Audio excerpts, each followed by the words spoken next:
Hello, everyone.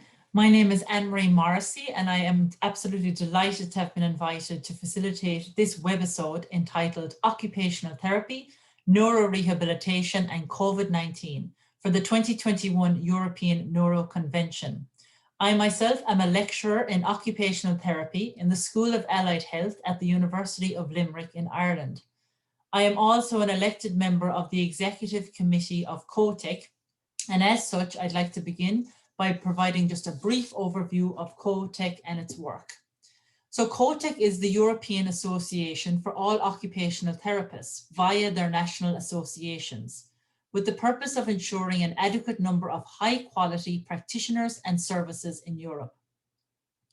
It is a non-profit organization representing more than 180,000 occupational therapists.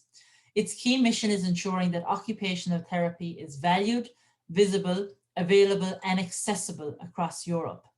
It aims to ensure that occupational therapy practitioners' voices are heard by contributing effectively to Occupational Therapy Europe. And briefly, Occupational Therapy Europe is comprised of COTEK that supports clinical practice, ENOT that supports occupational therapy education, and ROTUS which supports and develops occupational therapy research. And good partnerships and collaborative working such as this are essential for the provision and development of occupational therapy in the COVID era and beyond. The coronavirus pandemic has seriously disrupted and reduced neurorehabilitation services across the care continuum, while at the same time it has significantly expanded and increased the number of people who require and will require neurorehabilitation. In this presentation, I will be exploring the impact we are seeing on neurorehabilitation in the COVID era. I will also explore the challenges and opportunities that the current pandemic presents to the profession of occupational therapy within neurorehab. Timely access to information is essential when it comes to COVID-19, and so I want to acknowledge that clinical research, scientific advancements, and vaccination rollout continues to happen. And as our understanding of the virus grows and new information emerges, it is really important to state that this discussion, as of January 2021, is based on all currently available data. So globally, there has been over 93 million confirmed cases of COVID-19 and over 2 million deaths. In Europe, the figures show that over 660,000 people have lost their lives to COVID-19, with over 30.5 million confirmed cases having been reported since the outbreak began. Rehabilitation is a complex intervention focusing on reducing disability, decreasing dependency, and promoting quality of life. And it occurs across a continuum of care and is provided in a number of different facilities, including intensive care units, acute hospitals, community hospitals, and outpatient and chronic care settings. Unexpected and rapid changes, as well as the reorganization of medical services, occurred during the initial stages of the pandemic, and that really impacted the practice of neurorehabilitation. Tiers, levels, and all kinds of restrictions have also led to fluctuating accessibility to services, which disrupt service planning and reorganization efforts. Media reports and some reorganizational processes might suggest that community-based rehab is non-essential. This is untrue, and the expanding need for neurorehabilitation needs to be communicated clearly. There are a number of ways in which COVID-19 has led to greater numbers of people requiring neurorehabilitation. Firstly, in the initial stage, when focus was on increasing acute care capacity, difficult decisions had to be made about inpatient neurorehab units, with often the decision being to discharge as many people as possible. Their rehabilitation needs remain and must be accounted for. Secondly, COVID-19 itself created new groups of people requiring neurorehab as a result of the neurological consequences of the disease. And this will be covered in more detail in the next slide. Thirdly, there has been an unexpected and alarming reduction in people presenting to hospitals because of fears of coming into contact with the virus. Untreated or unexplored symptoms could contribute to a further later rise in neurological disease. There is also a cohort of service users with pre-existing long-term neurological conditions. Delays and interruptions to treatments can increase the risk of relapse and subsequent deterioration. A lack of timely access to specialist rehab can result in distress, loss of function, and reduced quality of life.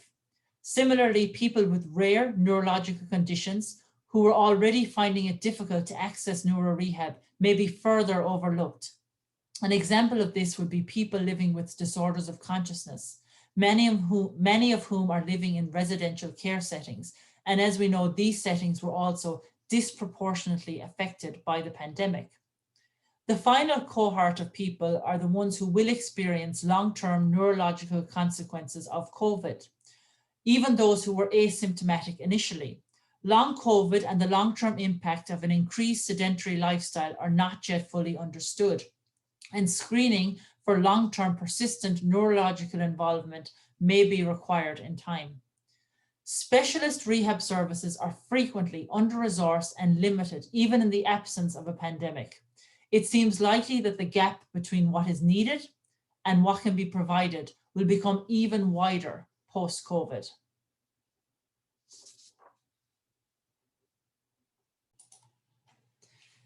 It is estimated that 45% of people hospitalized with COVID-19 will require health and social care input prior to discharge from hospital, with 4% requiring further inpatient rehabilitation. It is acknowledged that neurological manifestations of COVID-19 are person-dependent and can be widely variable.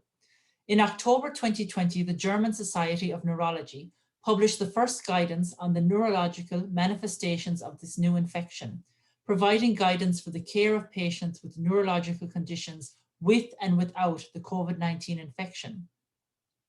Neurological consequences of COVID-19 are typically categorized into 5 main areas, as outlined in this slide.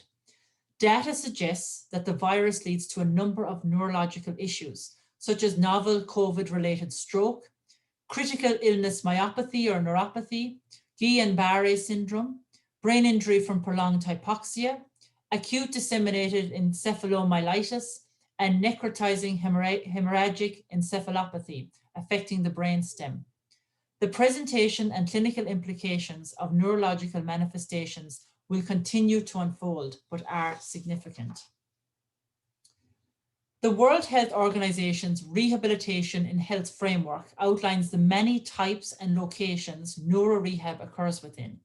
All have been affected and adapted this past year, so this is happening on a huge scale.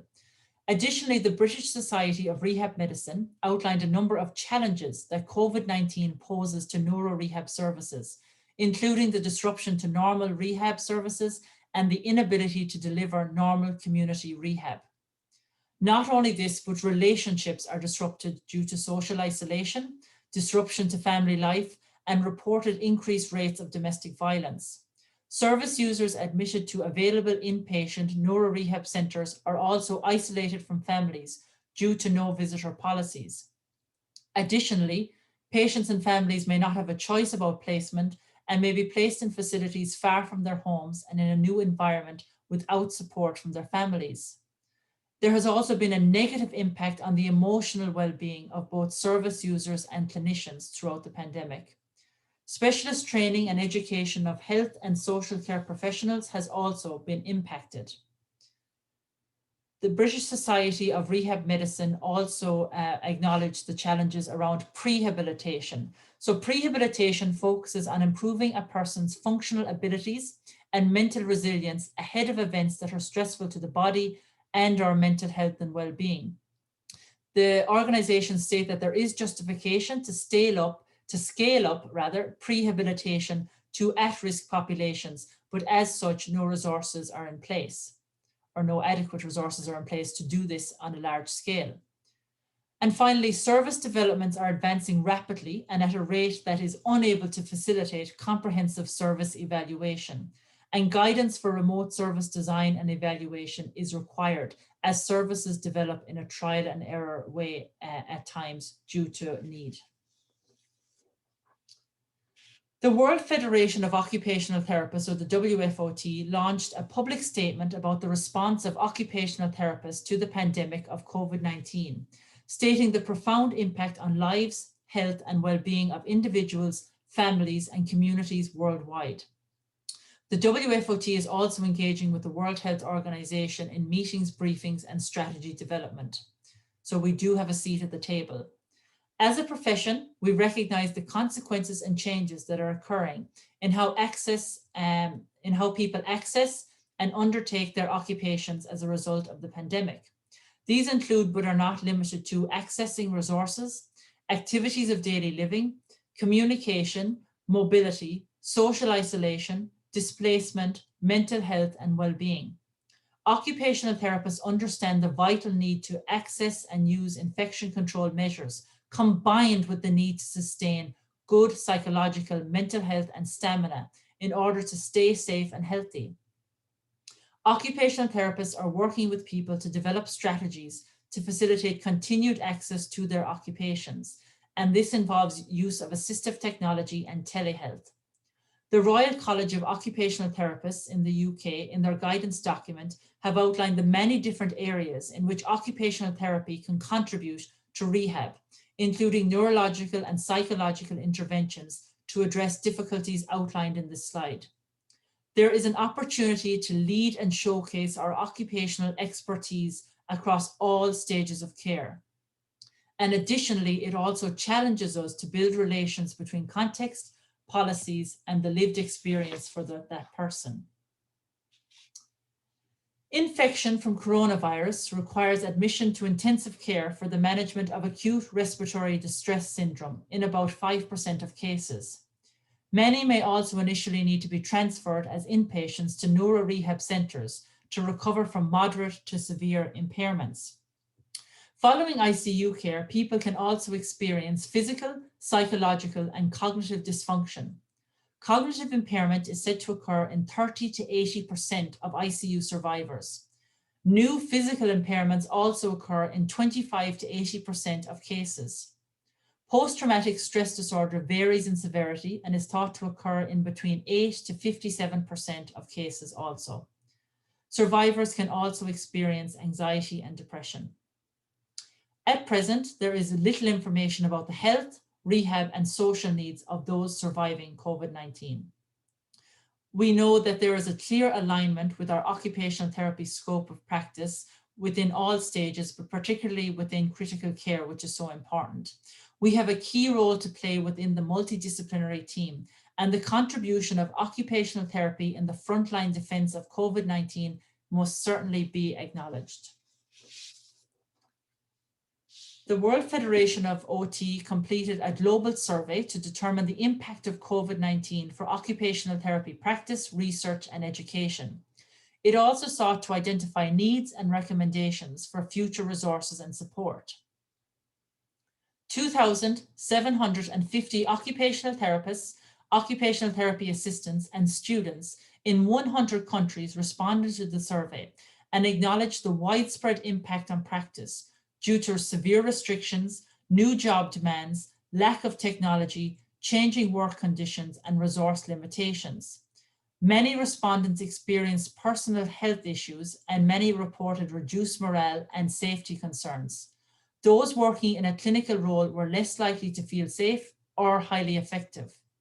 The recommendations that came from this global survey in how to adapt practice include the following: to develop collaborative initiatives to provide information and training resources needed for occupational therapy, both during and after the COVID-19 pandemic. To develop standards and supports that promote quality in the provision of occupational therapy practice, research, and education.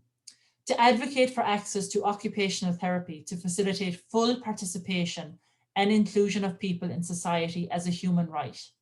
To advocate to address occupational injustice that increases vulnerability of people to the effects of the COVID-19 pandemic. And these are all very important. So yes, there are many challenges to our profession during these uncertain times, and I don't wish to ever minimize the negative impact this has had on frontline workers and clinicians, by saying that challenges provide opportunities. Shortages of PPE, deaths of co-workers and clients, risk management in the midst of changing guidelines, and social isolation have had a serious impact on the well-being of practitioners and their ability to do their core work. This is fully acknowledged. The long-term consequences of these experiences are not yet known, but comprehensive resources must be put in place in time to manage the long-term outcome of this. Malfitano and colleagues in their paper state that the pandemic has caused all professions to rethink and restructure their roles and modus operandi in order to deal with COVID-19. It may also reassure and even affirm the power of our professional contributions in the face of complex demands. There is now a global consensus, awareness, and understanding of the importance of meaningful engagement in our communities and the world around us. Julia Scott, in her editorial, also identified some reported benefits, such as reduced bureaucracy, flexible working hours, quicker availability of technology and training to clinicians on the ground. When we look at the history of occupational therapy, in particular following wars and other infectious disease outbreaks such as tuberculosis, it is clear that we are living through another significant part of our occupation's history, or our profession's history. It is often at times of global need that occupational therapy strengthens and grows, and the vital need for our work becomes fully known. We have seen this already in many areas of neurorehab. Occupational therapists have responded to the call to deliver their assessments and interventions differently. They have adapted to the use of technology and have demonstrated many examples of resilience and true creativity. Falvi et al. In their paper state that the pandemic has exposed an existential crisis to our healthcare professions, forcing the question, is what we do essential, or are we considered optional? By allowing aspects of our profession to be designated as non-essential or viewed as optional in a time of crisis sends a troubling message about our value, and it disproportionately harms vulnerable clients who benefit from our advocacy and clinical skills. One of the founding fathers of occupational therapy, William Rush Dunton, stated that occupation is as necessary to life as food and drink. Our profession believes that meaningful occupational engagement is connected to health and well-being. It is linked to identity of the person, and it is transformative. We must not lose focus during these difficult days. To use this as momentum in development of the profession will require huge amounts of discussion, debate, and collaborative working across all sectors. And this includes theorists, clinicians, occupational scientists, students, academics, and practice educators alike. And finally, I just wanted to highlight some useful resources for clinicians around COVID-19. So national associations will have advice for occupational therapists within everyone's countries. So for example, in the UK, the Royal College of Occupational Therapy has a repository of documents relating to occupational therapy and COVID, which is accessible globally.